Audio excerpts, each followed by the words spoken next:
Kelby Collins to be with us, and obviously, this is the time of year where you try to make your roster, in the best position possible to go compete in the 25 season. And so, there's always a lot going on because you're obviously you're getting yourself ready for this bowl game, and then obviously with the transfer portal, you're doing a good job of having great communication with your current players, and then trying to acquire great talent, out of the transfer portal. And so Kelby's a guy that a number of us had a relationship with before, Freddie Roach in particular, and Alabama guy that has had production in the SEC, and looking forward to seeing what he does with us. From what you've seen of him, does he look like a bandit or a wolf?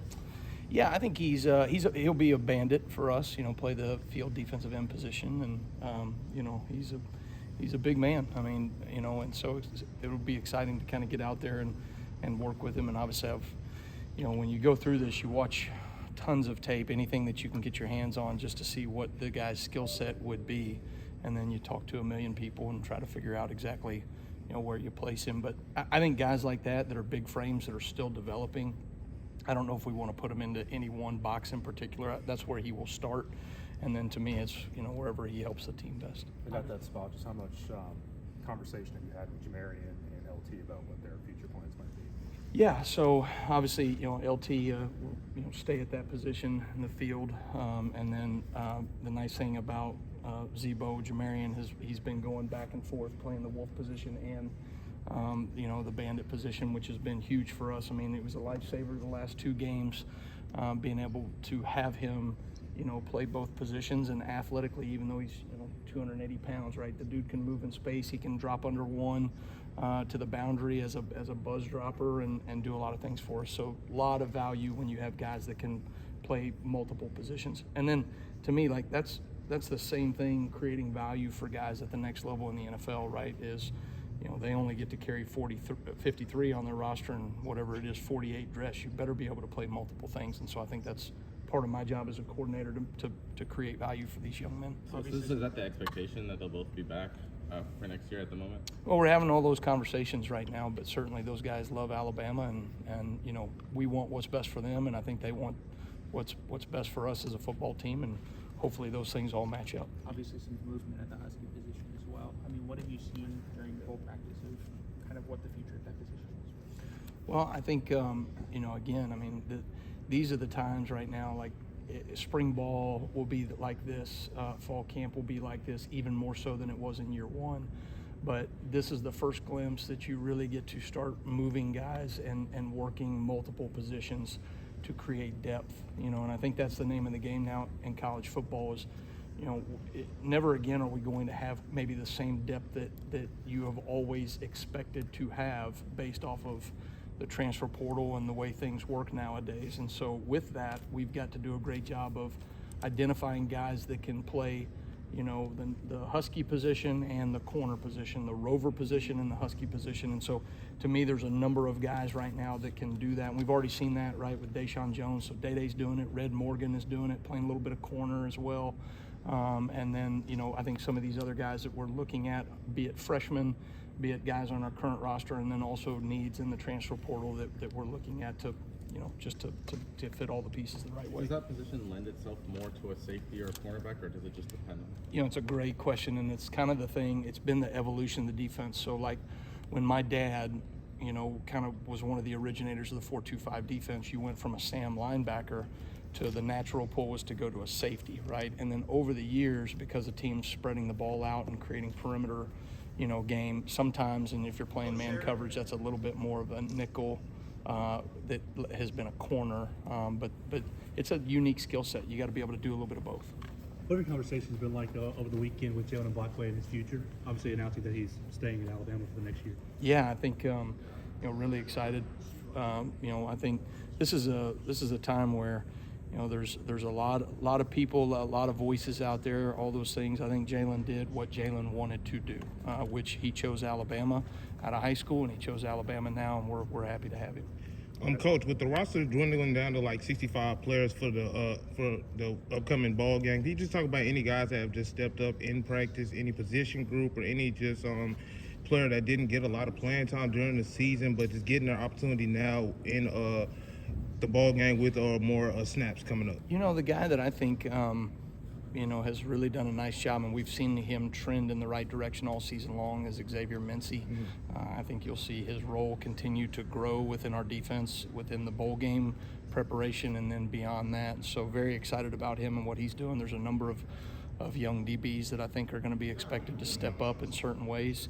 But this is a fun time for me because you're developing players at each level, one, to have positional value and carry over, two, to be prepared for this bowl game, and then three, you get a little glimpse at what we have going into the 2025 season. So really exciting time to kind of maybe play with a guy here versus there and mess around with a couple techniques. On the note of people playing at multiple positions, that Jaylen Mbakwe, think there's been some kind of chatter about maybe him seeing some offensive reps.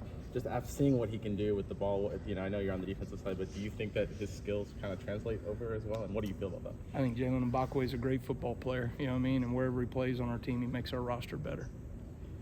Going back to Mincy, how would you describe his skill set? Mincy is what's exciting, and this is something that I think Coach Saban tried to identify and do. It's something that we try to identify and do. Is you always want to get great coverage DBs, and then you figure out where they go. So, here's a dude that's 6'2", he's over 200 pounds now. He has great coverage skills because he's played a corner position his whole career, and now he's moved to the safety position. He has the physicality, he has the ability to diagnose, which certainly the safety position makes a lot more checks in communication and all those things. And then he's got a natural feel for when the ball's in the air as a post safety or a drop-in safety or all that stuff. So, I mean, to me, the sky's the limit for him, and I'm really excited to what I have seen from him thus far in the safety position. How many of the receivers are the incoming receivers are here already, and is it hard to kind of maybe scout with such a limited number? I mean, do you have enough people to be scout team receivers? We'll figure the numbers out and all that stuff.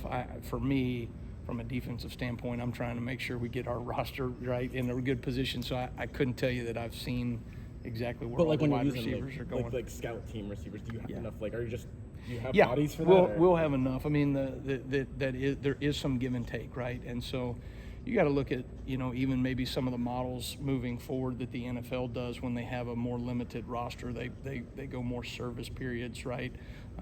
We might do a jog through period, whereas in the middle of the season we would have gone, full on good on goods, or full go against the scouts. So those would be the little nuances that you may have to tweak. But at the end of the day, I mean, we certainly have enough bodies to practice and get what we need done. Inside linebacker, just how big is it to have Jihad choose to play? And then also Justin Jefferson, Iron Bowl, I guess was his first time with the coach to helmet. Just kind of how did that go and then moving forward? Well, I think when a guy like Jihad that, has done what he's done this season, and certainly where his value is, right, for an organization in the NFL coming up here soon, to say, I choose my team, I choose my teammates, I'm a competitor.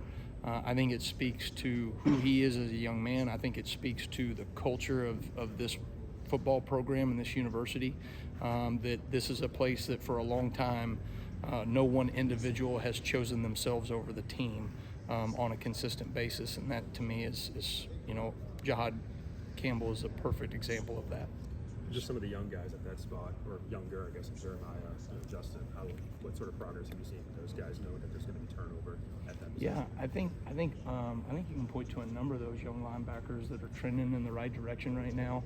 We're going to ask them to take a big step forward, in terms of, potentially what they may have to do moving forward this next year. And so learning the defense in year one and being young players, right, they are drinking from a fire hose, but they are certainly taking steps that we could identify to say we like the trend that they are on right now. And if they'll stay on that trajectory, I think they'll be able to help us. One of the guys moving on, Damon Payne Jr., is apparently headed to Michigan. Is there any concern about him giving up the secret sauce?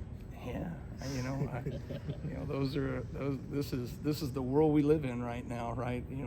Transfer portal and signals and all that other stuff, right? You gotta figure those things out. We are aware of all dynamics in terms of what puts us in the best position to win the game, and so there's certain things that we'll have to do and adjust to make sure we don't get got.